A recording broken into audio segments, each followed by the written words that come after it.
Ladies and gentlemen, welcome to another episode of the Domestic Game Podcast. Basically a soft reboot. We know we've been away for a little while, but we're back at it, back at the business end of the season.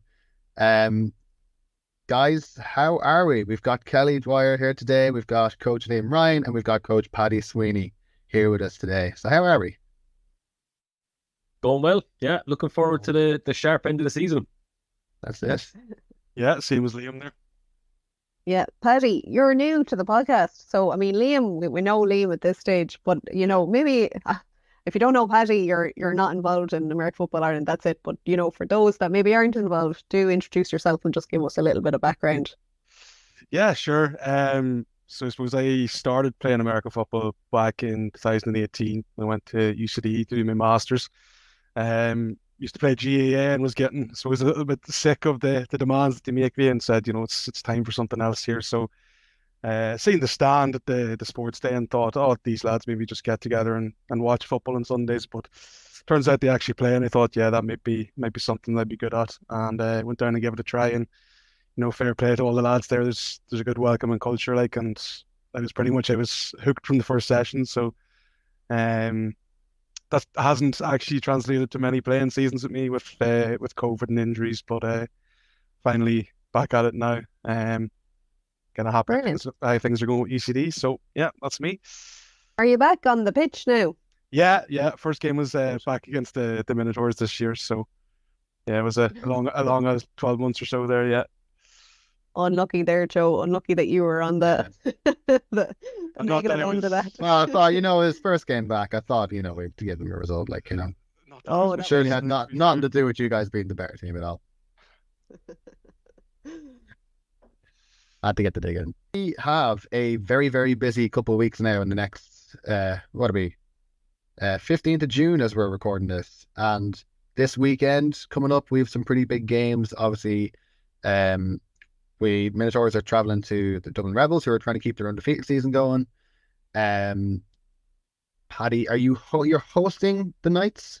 Hosting the Knights. They're very excited to come down to the AstroTurf, I think. Yeah. And the what else have we got on? Panthers hosting Trojans hosting the Panthers as well. That's it. That's Premier Division locked up. I think am I right in saying a draw or a win mathematically wraps up the playoffs for you guys, for UCD? We're already in the playoffs. It's seeding that we're playing for now. Right. Yep, that's it. Yeah. So I think a win doesn't necessarily leave it in our hands. If Trojans win out, they'll get 3, I think. Right. But we're obviously looking to win to give ourselves the best seeding there. Yeah. If you want me to go through some of the things that could happen. So I think what we're expecting to see is Panthers defeated by Trojans, UCD defeated by, other way around. Hot take there.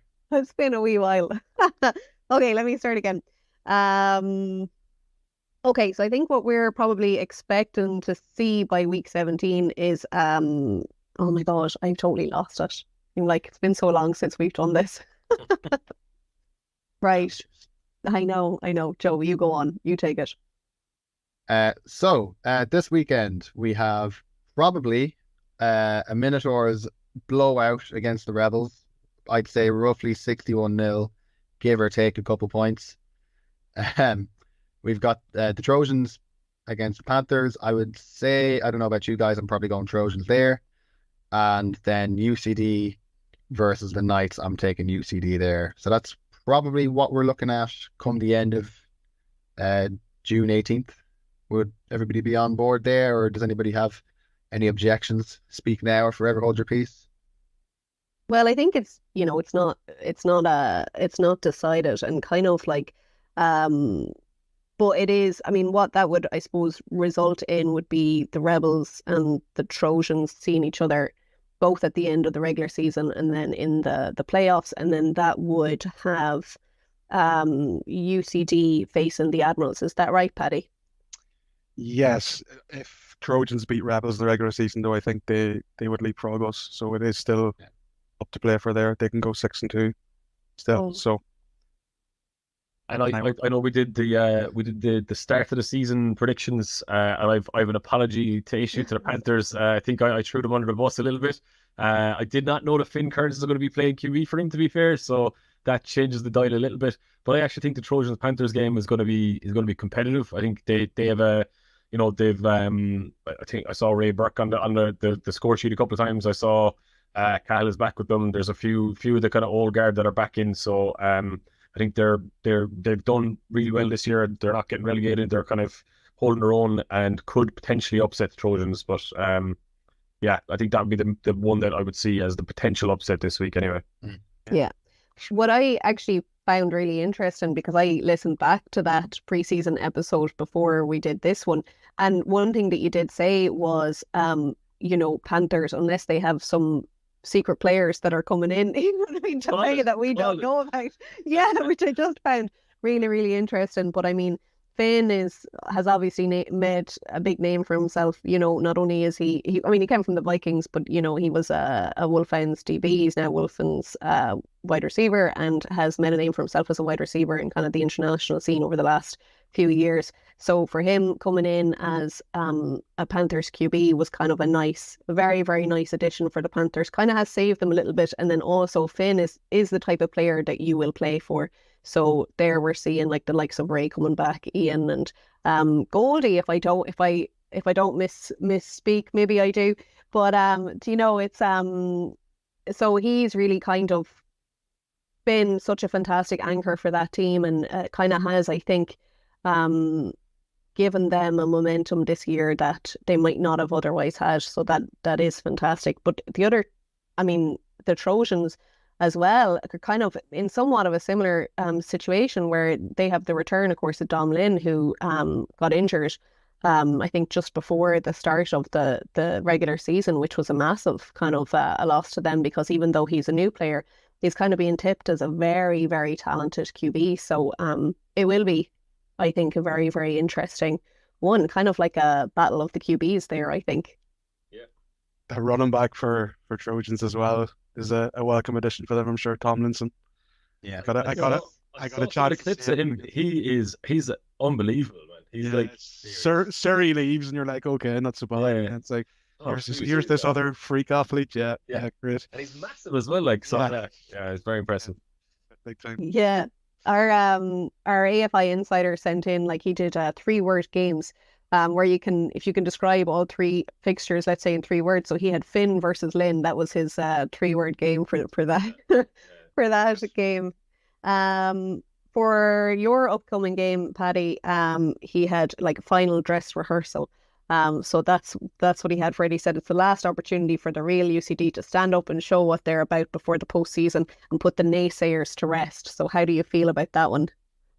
Yeah, I suppose, like, we don't worry too much about the naysayers, and I think saying final dress rehearsals probably playing down to the Knights a little bit. But I will say I think both of our strengths are probably our big men in the lines, so it's going to be a physical encounter, to say the least. I'd say the linemen will be feeling it after that one. Absolutely, they definitely will. Yeah, and I think UCD, I think you kind of had a tough start to the season, but you see the kind of the performances from McVeigh and Tom Donovan the last couple of weeks in terms of getting scores on the board, and it looks like the offense that was there towards the end of last season and stuff like that. So you seem to have, I don't know what happened internally, but you've righted the ship. I know Aaron was injured for a while or whatever as well. So yeah, it seems to be on track to kind of hit the peak at the end of the season like he did last year as well, which is just a scary thought. Yeah, well, we have been missing people during the season, but you don't really want to use that as an excuse either. That's the reason you try and coach up everyone so there isn't a drop off in quality. But again, like the games we've lost, they've been tight games. Like we went 6-1-1 last year, and fair enough, we might, if we beat the Knights, finish 5-3 this year. But you're talking a handful of points in a couple of games there to have a similar final outcome. So I suppose to the outside looking in, it might look like it's not going so well, but it's just been tight games against good teams. You can't take anything for granted in this league. Yeah. Yeah, and then and a name that has kind of popped up, someone said it to me, they were like, do not not mention this name is Conor Hanrahan, who I think has been doing a lot of work for you, but the stats haven't been showing it, so it's one of those like that. He said he's doing a lot of the dog work out there for you.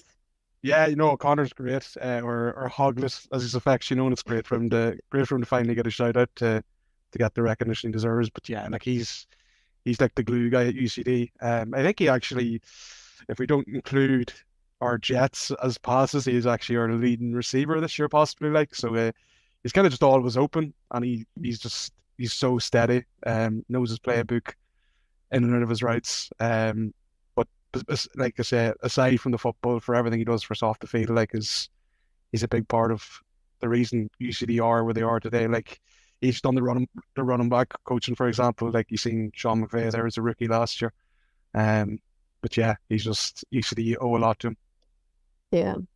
And then I think that kind of one of the big measurements, let's say something we saw UCD do last year, where, the elevation, I think, in your team at the end of the regular season into the playoffs and then into the bowl as well was just really incredible, And I do get a sense we're starting to see a little bit of that again, in your camp, and maybe the showcase of that is the first game against the Rebels and the most recent game against the Rebels, which, let's say the first game, I suppose, it's the first game of the season, so it is a little bit scrappy here and there, but this most recent season or most recent game was very tight, Yeah. So what would you say was the difference between that game and that most recent game? Yeah, so I think first game we lost by 14 points. I suppose to give a bit of context there, I think close to the end of the game, we got stuffed in 4th and short inside the Rebels 10 maybe, when there was still 8 points in the game. I think they were basically in run the clock out mode then, so we had to send the house to stop the run, They still managed to get downfield, and with 30 seconds left, you've got a guy in an island out in the receiver, and he just caught a slant and went in for another touchdown. So, that goes from a 1 touchdown game in 30 seconds to 2 touchdowns then. But like, I think we personally feel like we didn't play that well. Not to put words in the Rebels' mouth. I'm sure they thought they did play well. We thought they played well. Maybe they thought they could have played better. Like they were very good in the day. We thought we could have been better, but again, possibly a little bit tighter than the score suggests. Just with, like I say, that scenario where you kind of have to, they either run out the clock or they pass it deep, and you lose the game either way. So you have to just take that risk, But Yeah. And then I suppose coming into the second game away against them, just so tight. Like we struggled to convert point afters there, and in a 1 point game that hurts. I think they only converted 1 point after, but like that 1 point is the reason they won the game, But like as players and coaches anyway, they're the games you want to be involved in, like those tight games where literally it's cliche in American football, game of inches, but like that's literally what it comes down to, But we kind of coming up to the second game, I think we kind of tinkered with our scheme and defense a little bit. And we kind of got it locked in. A few games before the second Rebels game, they were pretty effective running the ball against us in the first game. We shut that down a little bit in the second game, and try to control. As good a passer as Ty is, you need to try and keep him inside the pocket as well. So they're a good team. I would say we're a good team, and if we do happen to meet again, I'm sure it'll be another tight game. Yeah, no doubt. Joe, I'll give you. Yeah, it's just you made a note on the close games. Like it's funny, like people have been saying, how many blowouts there have been this year, kind of across all 3 divisions. But I swear there's been as many tight games. Yeah, like both of your games with the Rebels. Obviously, we had a close one with Cork there Sunday. Liam, you were involved with a close game with the Mavericks. That like all those games were decided in 2-minute drills. And I think I think it needs to be said just how competitive some of the games have been. In all the divisions. I think there was another game in Division 2 with the Giants and Pirates near the start of the year that was decided by 1 point. Like there is close competitive football going on. I think it's good. It's just good to kind of, I think we need to highlight that a bit more, that it's not just, say, the Mavericks going up to Antrim and beating teams 55-7 and stuff like that. Like, Yeah. we do have a lot of close games that have been happening this year. Yeah. It's kind of one extreme or the other. It's like Yeah. either a 2-point win or a 40-point win. There's nothing in Yeah. between. Like, it's crazy. Yeah. It is, yeah, and I kind of love like when we see themes like emerging from the season, and if that's like 2-minute drill theme, then there it is. Like, and isn't that actually a cool thing to have pointed out? But okay, I have the outcomes. Let's say what could happen this upcoming weekend. So to recap, we've got Panthers at Trojans, Knights at UCD, Minotaurs at Rebels, and we even alluded to it that a few people are feeling like a lot of these playoff spots are locked up. However, if Panthers defeat Trojans, UCD defeats Knights, Rebels defeats Minotaurs, Rebels are in, Admirals are in, UCD are in, but it goes to week 17 to decide who gets that final spot. And then week 17 we'll see Rebels at Trojans and Panthers at Admirals. So it will be right down to the wire for that final spot, if that plays out. So, I mean, I think you've kind of alluded to it that anything can happen. I think like UCD would be strong favourites. I think it's fair to say, over the Knights, and Rebels strong favourites over the Minotaurs. Sorry, Joe. So It's an yeah, outrage now. it's really boiling down to that Panthers Trojans game, and then if Trojans defeat Panthers, UCD defeat Knights, Rebels defeat Minotaurs, then we're locked in with our playoff picture being Rebels, Admirals, UCD, Trojans, and the Panthers then being eliminated. So that's our playoff picture at this point. So should we maybe give a little bit of time to, I suppose, Rebels? We've kind of touched on them. I suppose another player then that we should talk about that I think, from what I'm hearing, really has to be game planned on defense is Kenny McCarthy. Like, I think that he's really getting through the gaps very quick, and he's a very impactful player. And it's really interesting where we are this year versus where we were this time last year. We're kind of mentioning a lot of the same players on the Rebels. I can remember Kenny McCarthy being mentioned as a very impactful player on defense. And again, Ty Henry is kind of known as this as the best player in the league, and it's kind of known that he is the key to this kind of powerhouse of a team, that if you stop him, you kind of stop the team. And we kind of would have gotten a glimpse into that, let's say, where he would have gone out against the Admirals, and then the Rebels didn't move the ball quite as well. So I do think that credit to UCD, kind of had that very well sussed in the bowl last year, where your defensive strategy was entirely kind of like, let's take Ty out of the game and trust that our DBs can go one-on-one, which they did really, really well. Why, with that, then, are we not seeing that strategy kind of being done effectively this year? Yeah, like I said, I think we kind of tinkered with the defense a little bit this year, and kind of gave Ty a bit more success in getting out of the pocket in the first game. But kind of come to the second game, we got a handle on it a bit better. But like, he's a good athlete, he can't be perfect all the time. No defense can be perfect all the time, because you'd basically walk the league then, wouldn't you? Yeah. But yeah, I suppose the defense that came out in the bowl as well was kind of a new look for us as well. So maybe that's, it's a new look for the Rebels too. But like, when you think about it, the second. And now, when I asked the question, I didn't necessarily mean like just UCD, because I think actually, if we look at UCD is quite competitive with the Rebels. Do you know what I mean? Yeah. I would say, but I more so mean kind of like across the league. Like, why if it is as simple as, let's just take Ty out of the game, do you know what I mean? Then why are we not seeing that happening so easily? Or is it as simple? Maybe it's not so simple. Yeah, well, no, like, I suppose to say to take Ty out of the game would kind of, I know, maybe insinuate that the Rebels don't necessarily have a run game either, which, they definitely do as well. From watching tape, they've had very good success in running the ball.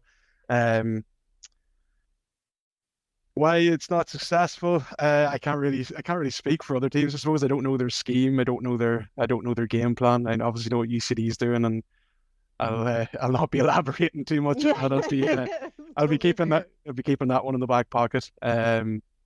But yeah, like it's Ty, and it's just the supporting cast as well.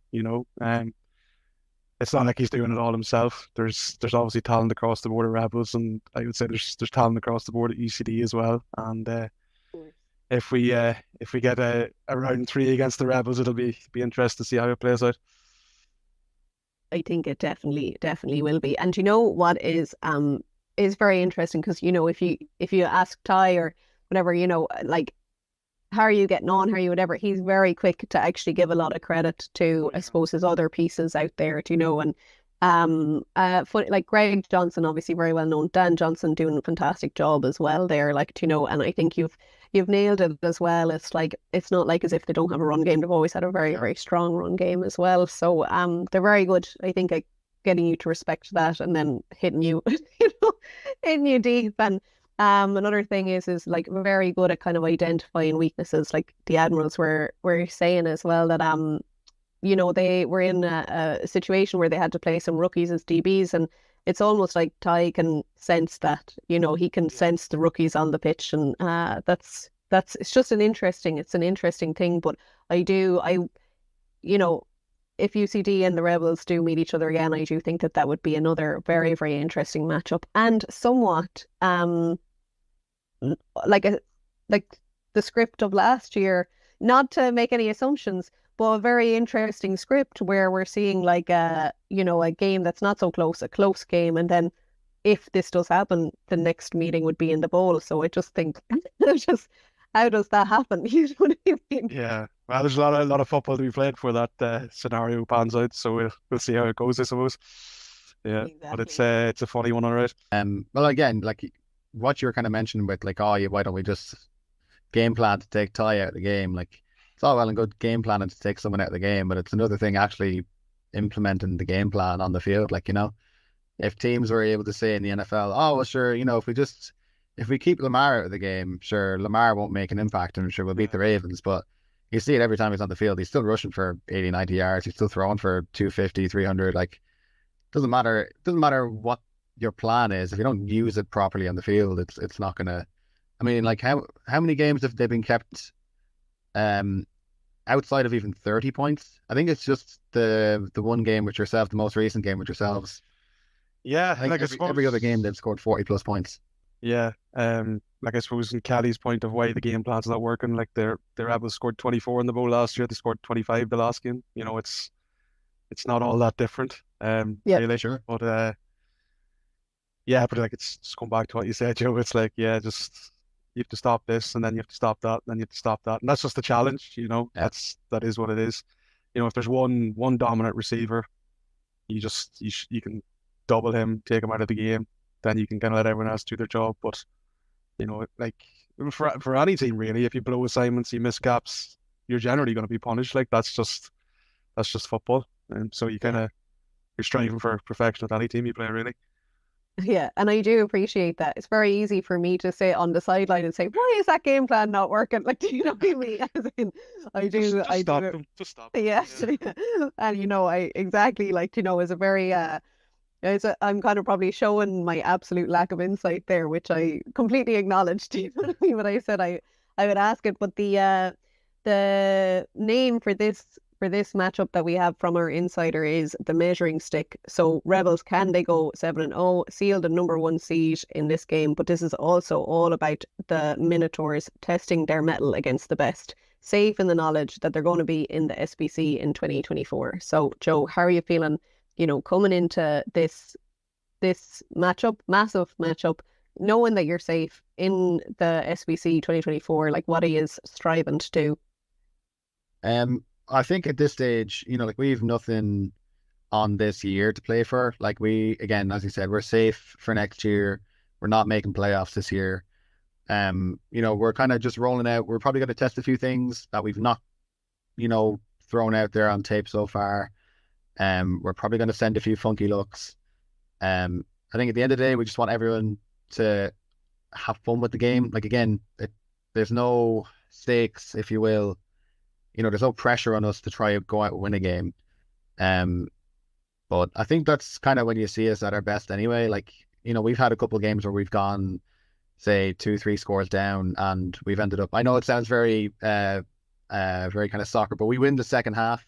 That seems to be a motto for us this year. I think we're like 5-2 in the second half or something. Second half of games this year.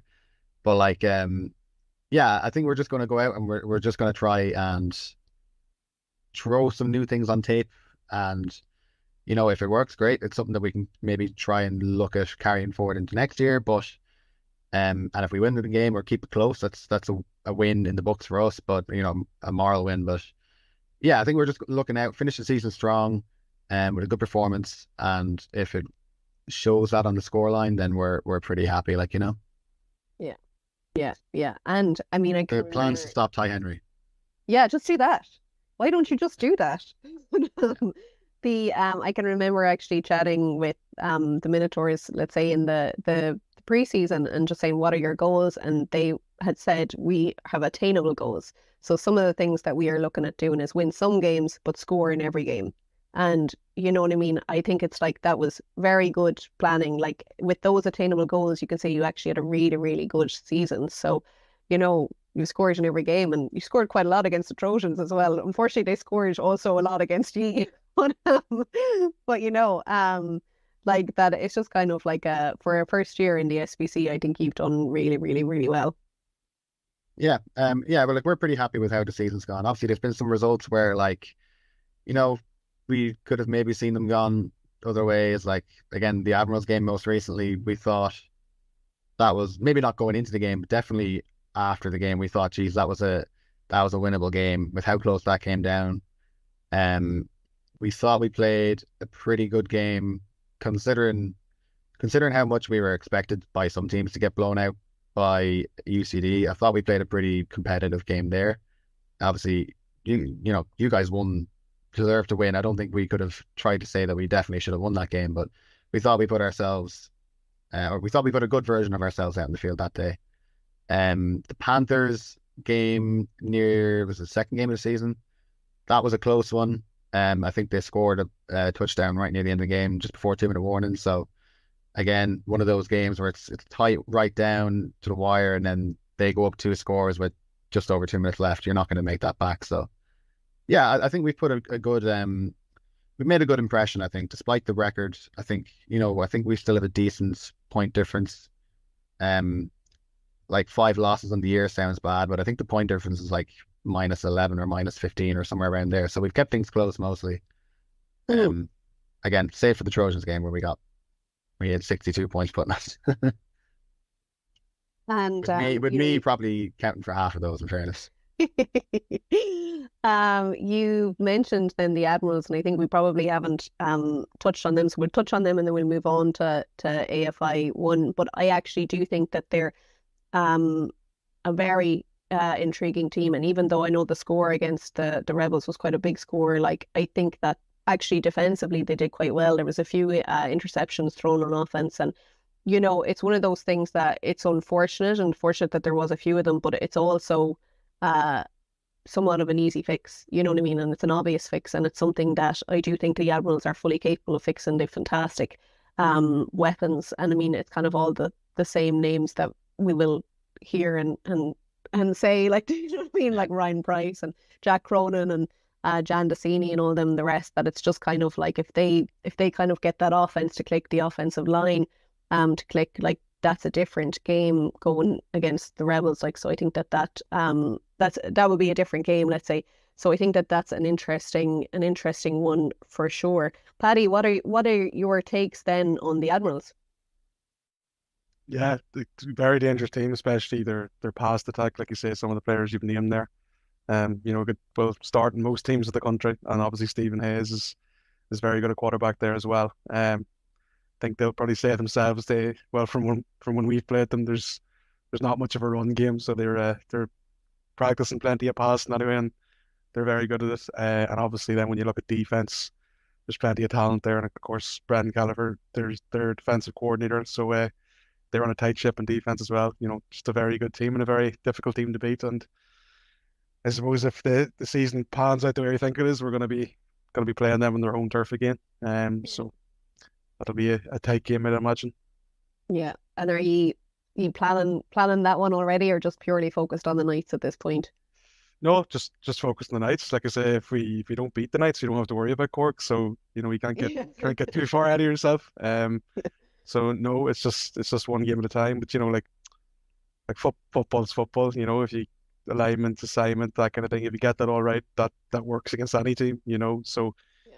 you just have to go out and make sure that you're executing properly. And if you can do that against one team, you just need to go out and do the same against the other team. But no, Yeah. not looking that far ahead yet. But obviously we have tape in them, and I suppose as soon as the result's over on Sunday and we kind of know what's happening, we'll be stuck straight into that. Yeah. Great answer. And as we said, that Panthers Trojans game really being the key fixture there. So okie dokie, we will move on to AFI 2 or AFI 1, apologies. So we still have a few different scenarios that can play out, but one that is for sure is that the Vikings have won the division. So Liam Ryan, congrats to you and the boys. Yeah. Yeah. So happy with the season so far. Yeah, it's been a revenge tour after the heartbreak in the bowl last year, to be honest. So we're trying to follow in the Minotaur's footsteps if possible. But yeah, no, it's been really positive this season so far anyway.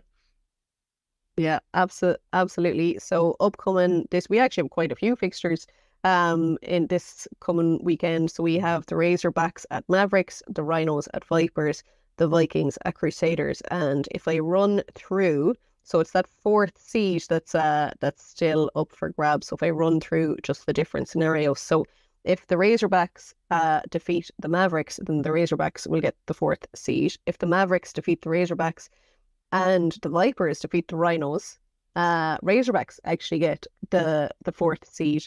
And then if the Mavericks defeat the Razorbacks and the Rhinos defeat the Vipers, the Rhinos will get the fourth seed. So that's what our playoff scenarios are at the minute. So how do you? I think you would have got good money or good odds for that to be the playoff scenario at the end of the year, like for the Rhinos to be on the cusp of a fourth place, with the Mavericks being like unbelievable this year, and then the Razorbacks in playoff contention. I think it's amazing. It's been a really competitive division actually.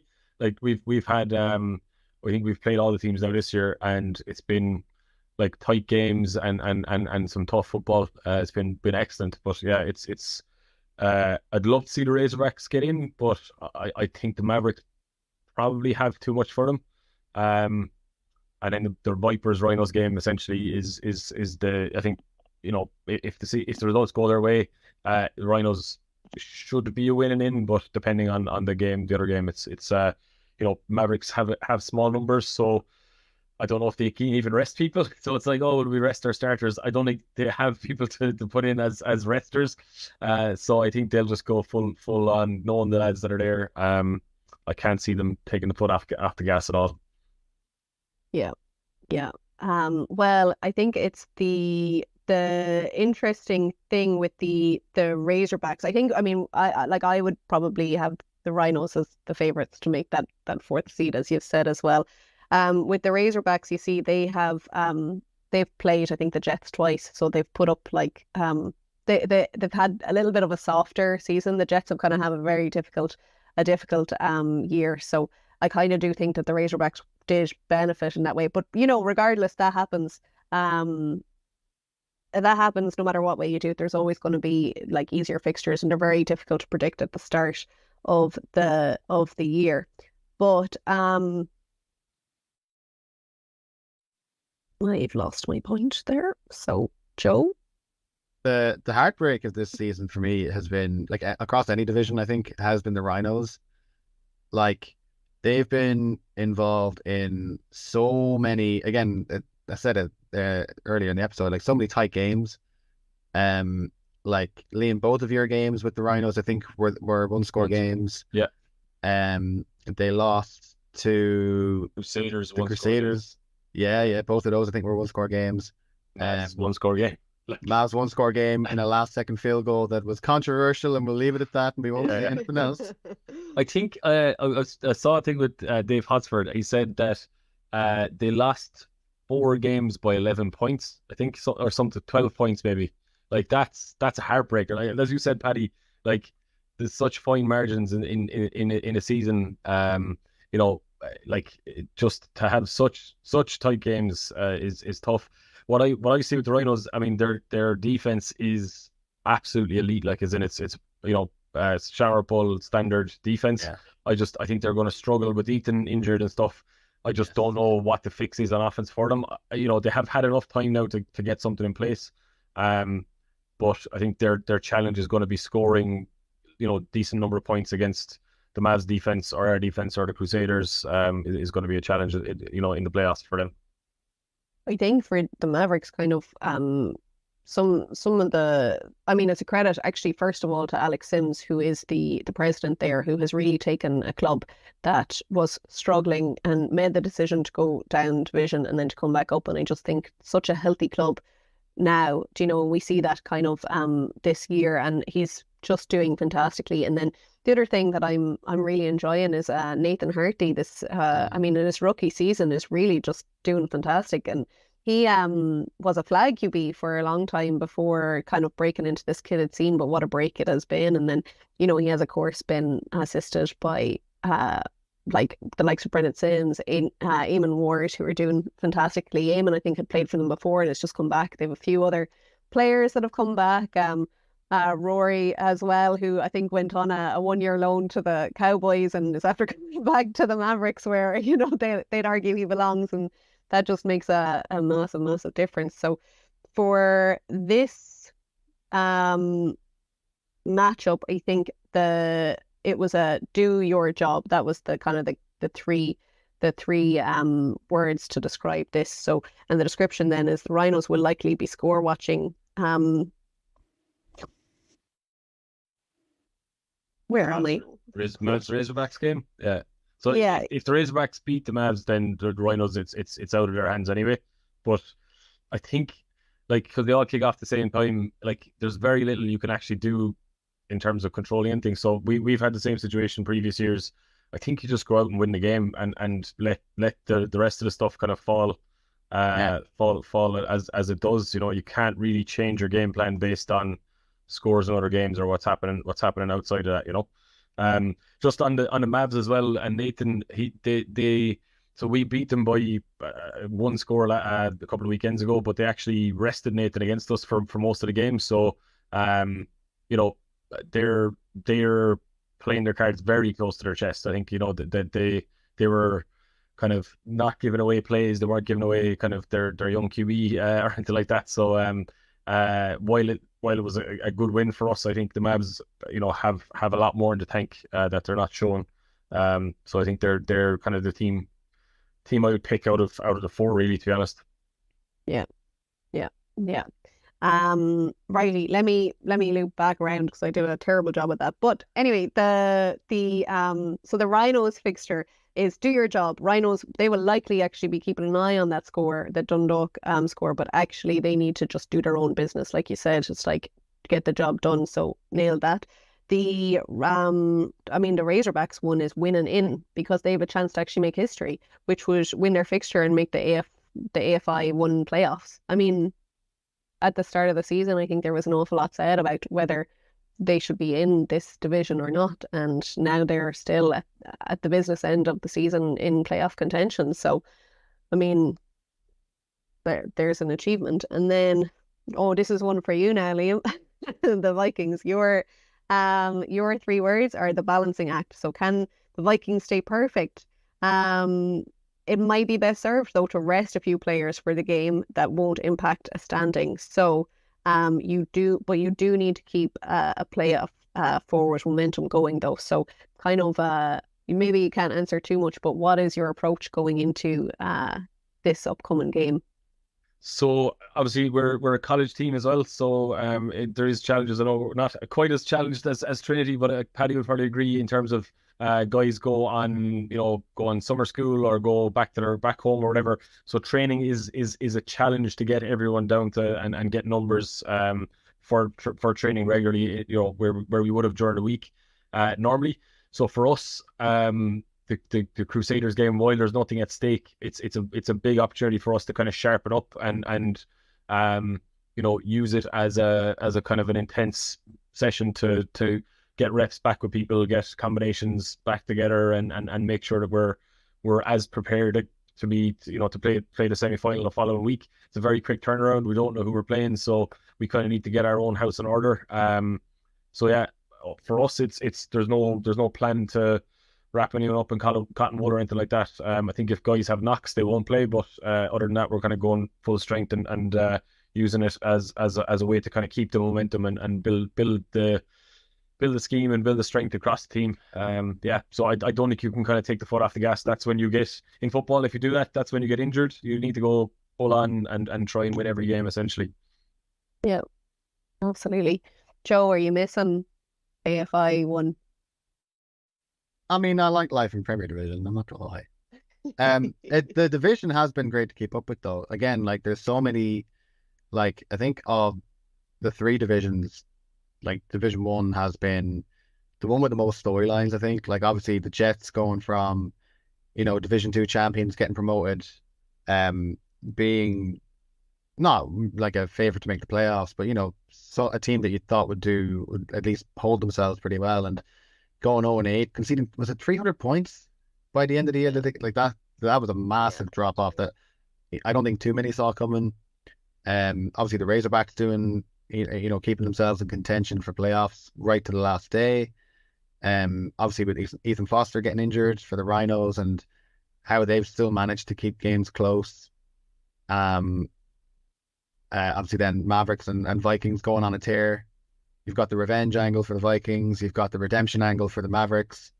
Like, it's a lot of like an anime tournament arc or something like that. It's just everybody's got something going on, like, But the Mavs story is class. Like, in fairness, if they can go from like losing the Division 2 bowl to winning the Division 1 bowl in 1 year, that's an unbelievable turnaround. But it's obviously not what I want to see. But it would, as a neutral, you would appreciate the storyline. You would indeed. And then I suppose, speaking of storylines, and Paddy, I'm going to loop back to you, but I suppose a storyline in UCD that you are sick to the teeth of is the storyline of, UCD, they trail off at the end of the season, which of course we saw the opposite happen last year, So with that in mind, how are you in terms of coming into this at the end of the season, coming into the playoffs, like in terms of engagement of the team? Yeah, like the engagement's still good. You still, like Liam had said, you still inevitably do get people who are students and not from Dublin that do tend to come home, and that could be, like Mayo or something sometimes, and you're not really popping up for training at that stage. But I think we have a lot higher numbers now than we have in the past, so we're kind of in a better position to absorb that kind of and still have good quality training. You're still able to have scrimmages of that training kind of thing, but like there's that, and then there's holidays, there's the little knocks that people are picking up, and at this stage of the year, it's kind of like, don't mind training too much if you've a knock. Like you ultimately want to be healthy for the game, so it's kind of a mixture of all the things, but I suppose you counteract that by doing a good job at recruiting in September and having the numbers to absorb that when the time comes around, Yeah, absolutely. Right. So, Joe, we better do our AFI too. So, I mean, I don't want to say simple division, but we've got 3 teams. Do you know what I mean? Now, unfortunately, just with Trinity doing the forfeit thing, which was an unfortunate forfeit. But we have Eagles who have secured their spot, and now it's coming down to the Giants and the Pirates. So where are we on that? What are you thinking? I mean, I think it's the Giants. I don't know I don't know what else I can say, really. Like, the Pirates, they're a team I really want to root for. I don't think I've met a bad egg from the Pirates yet. They seem like a great bunch of guys, and they are improving for sure.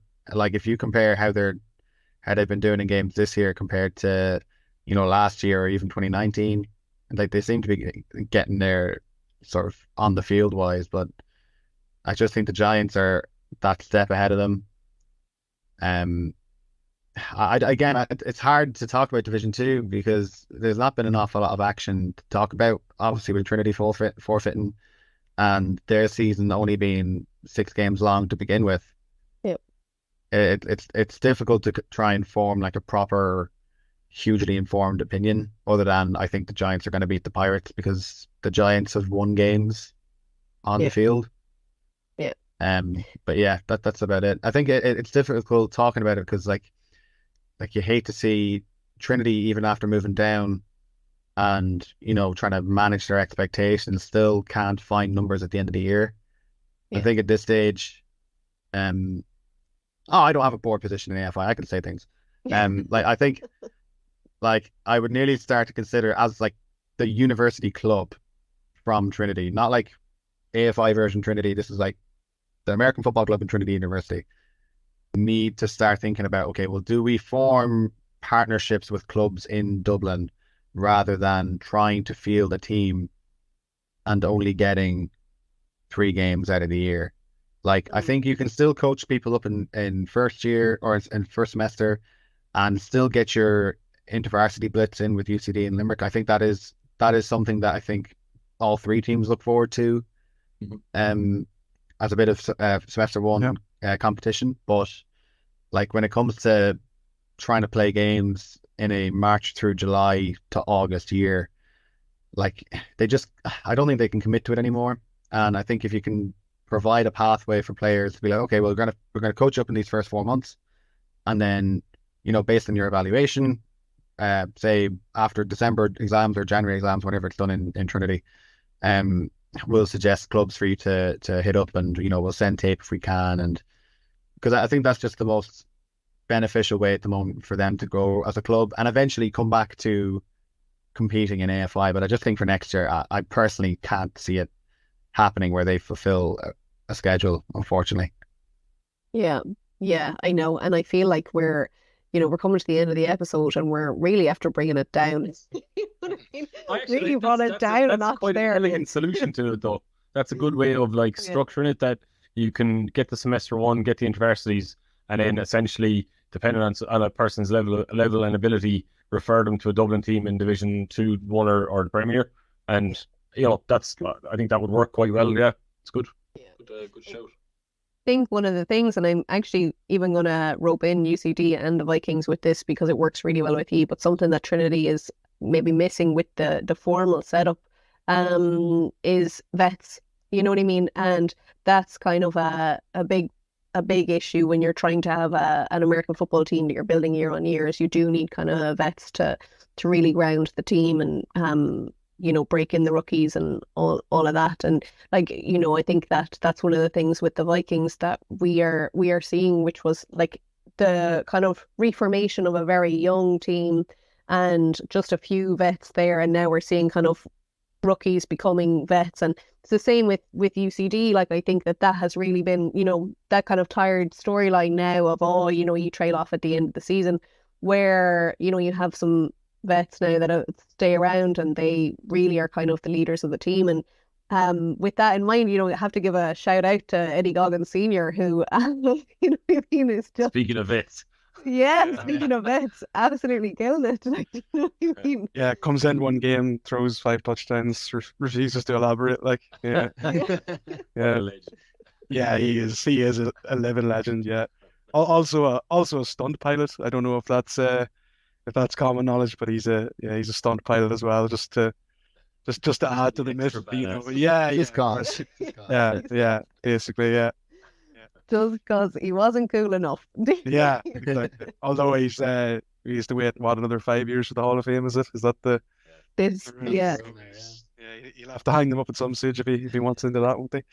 Which it actually is very, very funny because it's one of those things that his name comes up in those talks. You know what I mean? He is a future Hall of Famer, but genuinely, like, he has to wait 5 more years. Like, it's not a joke. Like, And but I will say that it's just kind of adding to the credibility, isn't it? Do you know what I mean? Not that it was in doubt, but just amazing stuff. Okay, well, I suppose before we finish the episode, I might just do like a round robins, and if there's anything else that you want to add or anything that you just wanted to say that we didn't touch on, and that can be anything, any team, any insight at all like that. And if you don't have anything, no worries. Joe. Make sure to cover and contain and stop Ty Henry. Yeah. That was my insight as well. Yeah, simple like. Actually, I'll send that on to our defensive coaches now. Actually, just to make sure we're ready for Sunday, and make sure that if we stop Ty. I feel like that's going to be one of those moments that haunts me after, like a real kind of. This is what Kelly says, thinking she knows about American football. Like, just stop the guy who leads the league in passing touchdowns and rushing touchdowns at the same time. Just stop it. You're fine. It's not that hard. Like, doesn't the plan just work? Like, are we doing bold predictions? Oh, you can indeed. Yeah, let's go with bold predictions. So yeah. Go on, Joe. Are we? So we're predicting who's playing or all three bowls? Yeah. Who beats who basically? If I had to call it now, I would call Rebels over UCD. Yeah,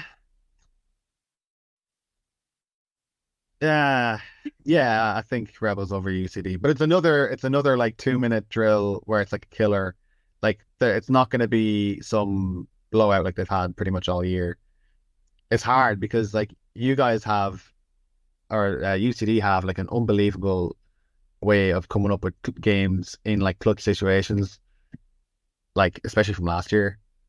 I feel like they can really get going and really, I suppose, it would be an upset, I suppose, if it did happen that way. But I think I'd probably have the Rebels by like 3 points.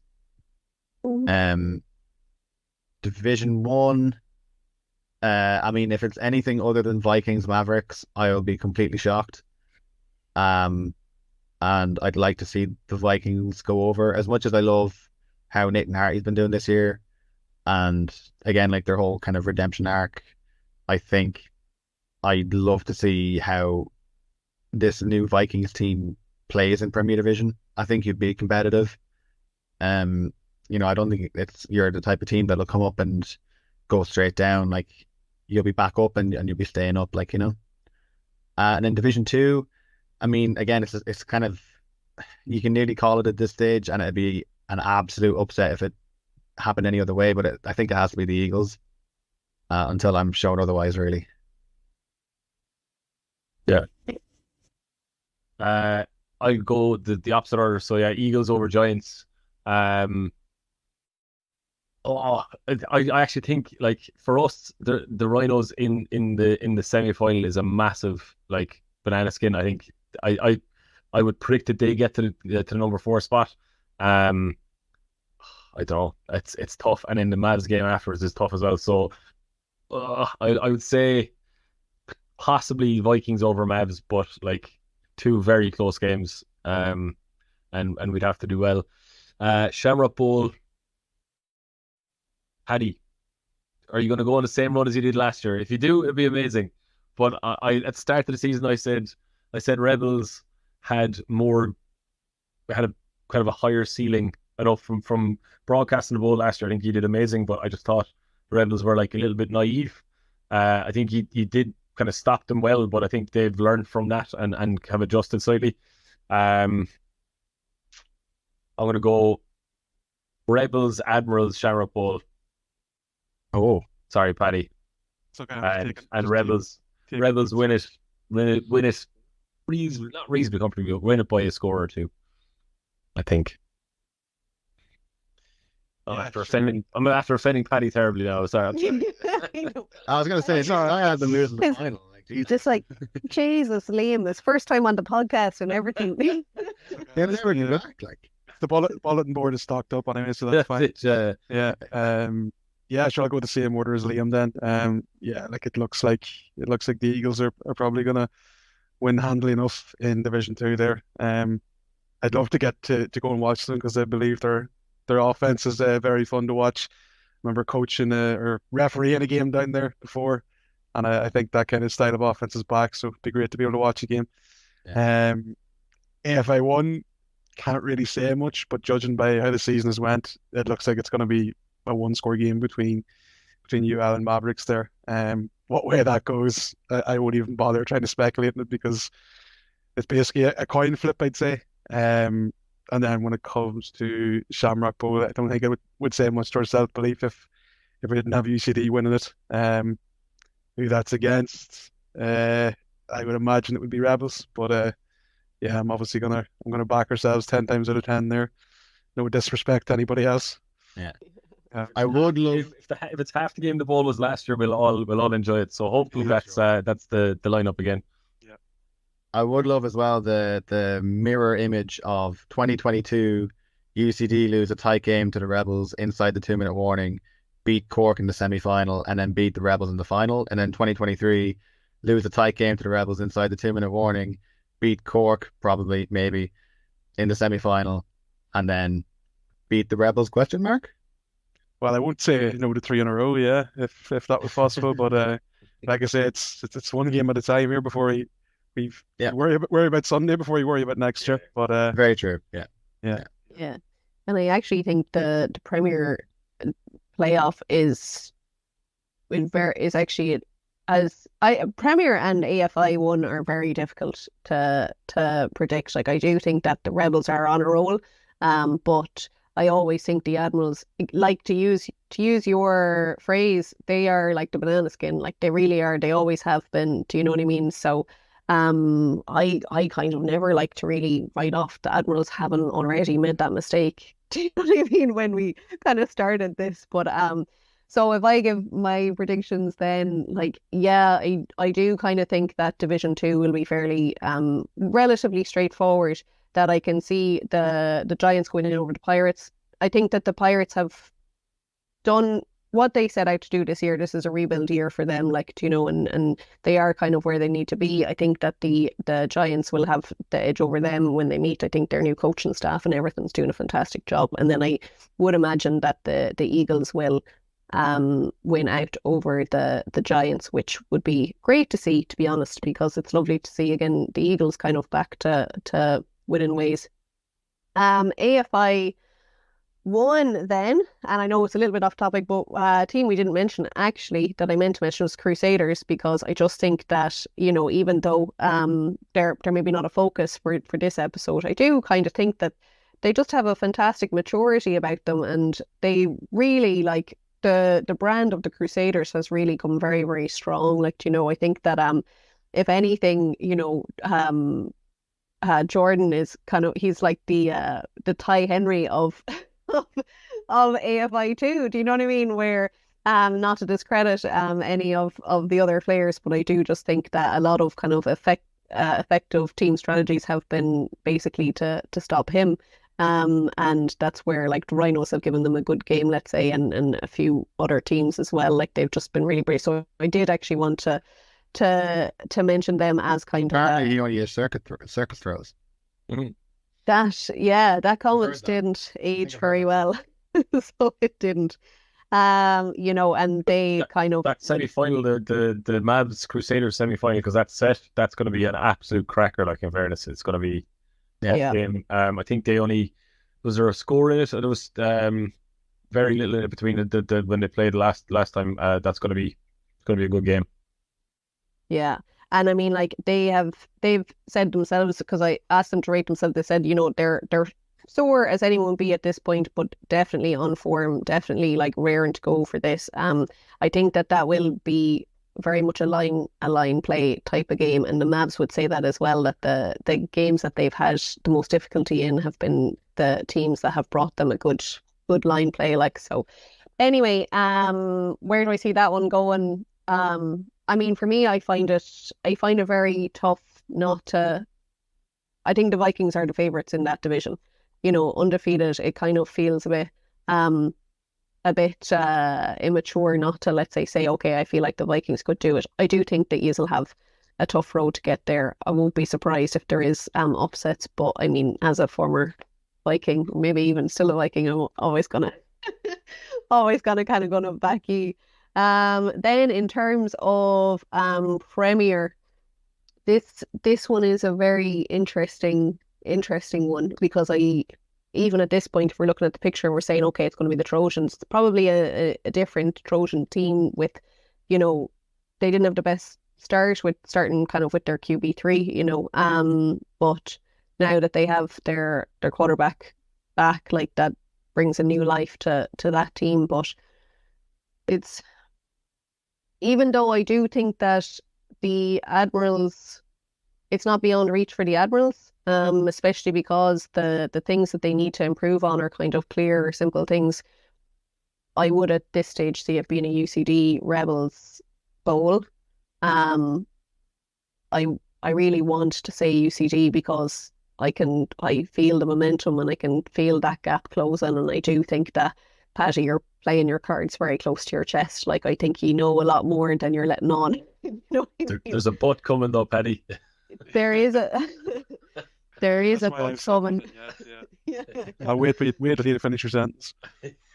There is a bud coming, but I just don't see the Rebels allowing it to happen 2 years in a row. Do you know what I mean? I don't see them allowing it 2 years in a row. I do think that if it was a situation where they find themselves in a bowl game, having gone undefeated, and the team is really giving them something that they're not expecting, I think they will be a lot calmer with that. Do you know what I mean? Because they've been to that place and they know they can deal with it. You know what I mean? So that's where that, and I do think that they will have a plan for that. Whereas I, in a weird way, doubt that there was a plan for that scenario the first time. Do you know what I mean? So that's where I think that the difference might be. But we will see. We've been very, very wrong before. So Most of the time. yeah, quite often. So will we leave it? Will we leave it there, guys? Happy enough. Yep. I think so. Thank you very much, lads. Yeah, thanks very much, everyone. Thanks for having me. Perfect. Thank you, Joe. I'll let you wrap it up. We'll close off. I suppose we'll wrap up this episode, guys. Thank you so much for coming on. It's always great chatting to people who are, very in touch and very informed with everything going on. So it's great to kind of have that, to have a bit of sort of hype going into the weekend.